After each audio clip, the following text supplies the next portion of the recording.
many years ago, more than 15 years ago, we saw a different version of Matt Hardy version 1, and you included a lot of Matt facts at that point. Who came up with the idea? How did that come about? That was mine. The whole Matt Hardy version 1 thing was my idea. I got to give the credit of the like Windows Media Player. That was someone in WWE production. I mean, I could say Kevin Dunn. He's the head of everything. It may have been him or somebody right underneath him. But then the Matt facts were also mine. Like, I always gave them like 3 or 4, and they would pick out 2 each week. And for what it was worth, the majority of them were all actually factual, you know, as being Matt facts. And those were so much fun. I love doing the Matt Hardy version 1 persona, as it was anyway. Right, and you and Jeff debuted in WWE at a very young age, back in the 90s, late 90s, and you previously talked about your inspiration getting into WWE. Now, what do you think about being the inspiration for the next generation of WWE superstars? It's really flattering. I mean, like, sometimes when I think about all the stuff we've been able to accomplish, and it's just the longevity we've been able to have in the industry, it's really humbling, you know, and I hear it all the time. I've heard it so much here in India. Like, people come up to me and they go, "Thank you, you were my childhood." And it's like, whoa, I'm kind of taken back by that, you know, because in my mind I feel like I'm still, and mentally at least, I believe I'm still young at heart, you know, but like, I've just been around for a while. Doing this 26 years is a long time, and we've done a lot of really crazy, risky matches and segments, and it's amazing that we're able to still compete at this level, you know, this deep into the game. So to be considered an inspiration, or one of the people who, like, they go like, "Oh, I would like to be like Matt Hardy and have a career that spans over 25 years," it's really flattering, I would say, is the word I would use to describe it. Right, and as I previously digged about your past, one thing that sprang up was you were nominated for the Moorhead Award while in high school. So when did you know that you wanted to become a WWE superstar? I mean, after we watched WrestleMania 4 and Macho Man won the WWE World Title Tournament, and he was the guy that I had bet. I had like a little bet going on with my brother who's going to win, and Macho Man won, and that was the moment that hooked Jeff and I, and we didn't miss WWE or NWA or whatever the programming was from that point on. And then we just realized, like, these guys are living, breathing superheroes. They're performers that are like entertaining, but they're also amazing athletes who are like doing stunts and, you know, in the arena of like a live theater showing. It's amazing, and that's what we wanted to do. And our goal originally was just to win the World Tag Team titles 1 time, which we exceeded that many times over, and that was the motivation. Once we saw that, we didn't want anything else. We had just tunnel vision on being a WWE superstar. Right, and one of the rarely seen videos was you doing a promo as High Voltage way back in the day.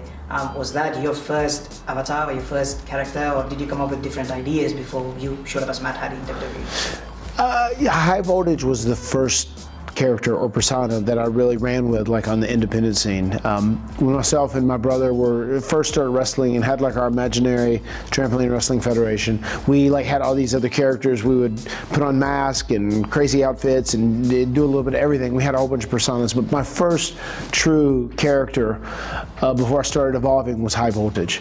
So yeah, that was my very first thing. You won multiple titles, obviously, in WWE. Going back in time, was there a moment that you can look back now and think that was your single best moment in your WWE career? It's tough for me to say, like, this is my single best moment in my WWE career. I really don't have like one thing that like stands out head and shoulders above everything else. I mean, so many special moments, like winning the World Tag Team titles for the first time was a big deal. You know, having the first ever tag team ladder match was a big deal. All the TLC matches and all that integration was a big deal. The cage match with Edge, I love that match. Even the moment of returning at WrestleMania 33 with Jeff was like a huge deal and very special in my heart. All those moments kind of like all rank as probably my top moments. Right, and recently WWE announced its partnership with Special Olympics World Games 2019. Yes. What do you think about that? What do you think about WWE doing so much in reaching out to the community? I mean, I think that's amazing. And I think that is one of the most special things, one of the things we are most privileged to do being a WWE superstar. This morning, I met a ton of the Special Olympic athletes.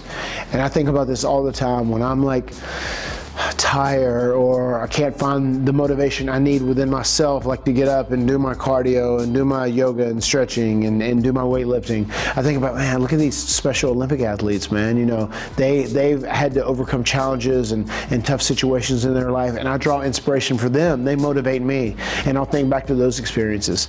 And to know that I can meet a Special Olympic athlete or even anyone across the world, and like they're like, oh my God, this is a guy that I watch on TV and I dig him and it makes me happy and I'm smiling and I'm happy. I'm very excited for this moment. I mean, that's a great power that I have, and I feel like with that power there's a responsibility, and my responsibility is to make sure those people have a good experience, and that whenever they leave they're like, wow, he was really nice or really cool. And it's just, it works hand in hand. I think it's amazing that we are partnering with the Special Olympic Worlds Game, because we give them a lot, but they give us even more, I feel like. So it's just a great thing. It helps everybody, and it's just the right thing to do.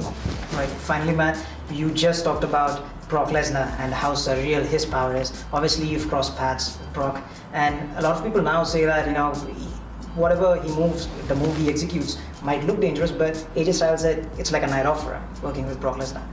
Do you think you would want to have a match with Brock sometime in the future?